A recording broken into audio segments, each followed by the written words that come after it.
Hello students, I am your educator Tanvi. Here I am discussing the last part of your chapter 6 tissues, that is nervous tissue. So whenever we hear this term in biology, nervous, it is related with the brain. Okay, so it is present in brain, spinal cord and all the nerve fibers which are originating from brain as well as spinal cord. Now the cells which are present in the brain which make up a nervous tissue is called as neuron or nerve cells. So you can say a group of neurons or a group of nerve cells combine to form the nervous tissue, and their function is to transmit all the signals to the brain and convert it into messages which our body can respond to. So nerve cells or neurons, what are they? They are cells of nervous tissue. Then talking about its length, this is very unique because these are very long. They can go up to 1 meters. So this is the specialized structure to stimulate and transmit the stimulus. Stimulus is the signal. Whatever signal we receive from the environment, that is stimulus. So to do it very rapidly, to transmit this message very rapidly, this is the structure. Here I am showing you. This long structure is there with lots of fibers and lots of extensions. So let us first study the neuron unit of the nervous tissue, or you can say the structure of neuron, which is very important for your exams also. See, this part is showing the cytoplasm and the cell body. This is called as the cell body or cyton. Then you can see these extensions outside these processes. These are called as dendrite. Then obviously in the center there is the nucleus. There is a very long process you can see, that is called as axon. This is the long process or long extension of the neuron, which is ending into these nerve fibers. Because it is at the end, it is called as nerve ending. The axon, you can see there are some extensions over here, some coverings actually over here. These coverings are called as myelin sheath, and these act as insulators. So I'll just explain you the structure. First you understand there are certain processes arising from the cell body called as dendrites. There is one long process called as axon. Ending is called as nerve ending. There are some coverings which are not continuous on the axon called as myelin sheath. Now this dendrite, what it is doing? It is receiving the signal. Suppose we enter a dark room. So this dark is the signal for our brain that yes, this is a dark room. So we understand that situation.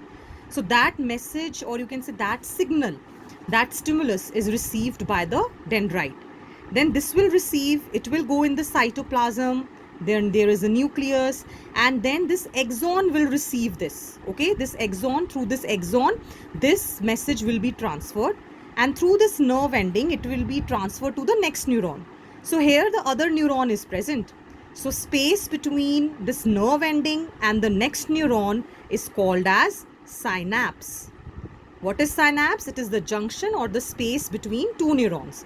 Like there is this one neuron, another neuron is present over here. So there is a gap between the two, that is called as synapse. Now what is the importance of synapse?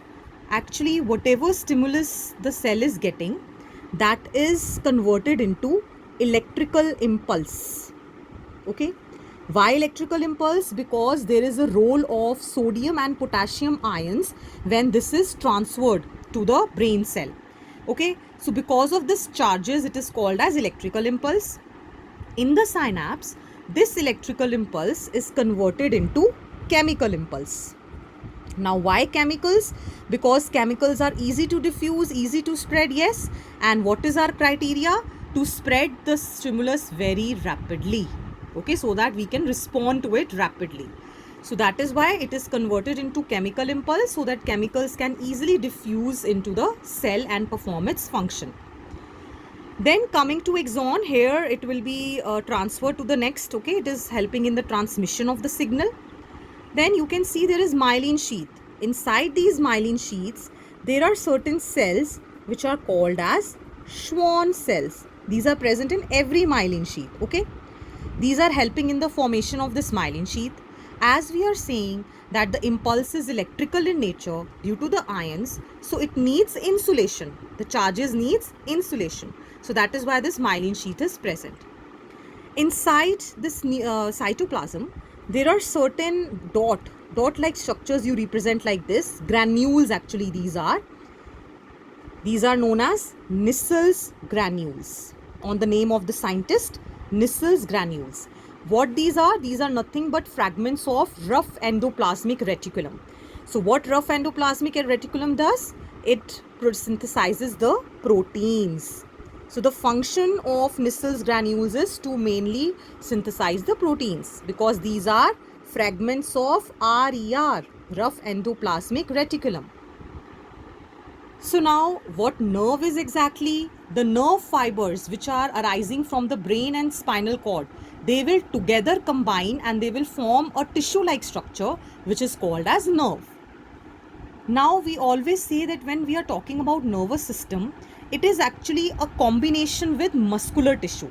Why? In order to again respond to the signal, to the stimuli. Stimuli means signal.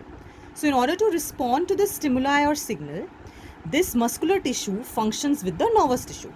For example, suppose you are walking, and some dogs, they just come and run after you. What you will do? What will be the message sent to the brain? That run. Yes. So the nerves will get this message and the muscles will act with your nervous tissue. So always these function in combination.